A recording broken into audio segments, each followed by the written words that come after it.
تا بگن که میتونن با اشیای معمولی شعبده بازی کنن. در این مورد شعبده باز از یه فنجون قهوه خیلی داغ استفاده میکنه. یکم اشاره جادویی همه چیزیه که معمولاً برای یه اتفاق معجزه‌آسا نیازه. به دقت نگاه کنین.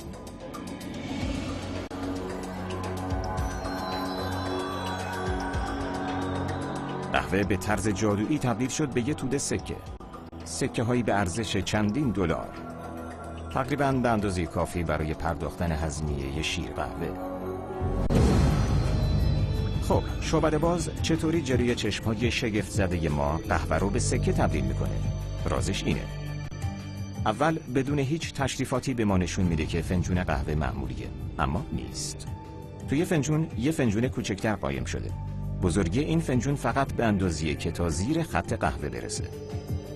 یه اسفنج برای جفت شدن توی فنجون بیرونی بریده شده که یه سوراخی زیرش داره.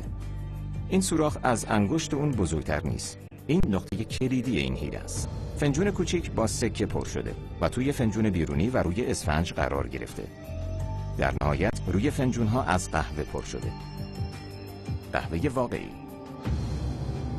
وقتی شعبده باز دست راستشو پشت فنجون میذاره، انگشتشو میکنه توی سوراخ. فنجون کوچیک بالا میاد و باعث میشه قهوه از کناره ها بریزه بیرون و روی اسفنج. حالا فقط سکه ها دیده میشن و اون اینجوری ما رو با ریختن قهوهش گول میزنه.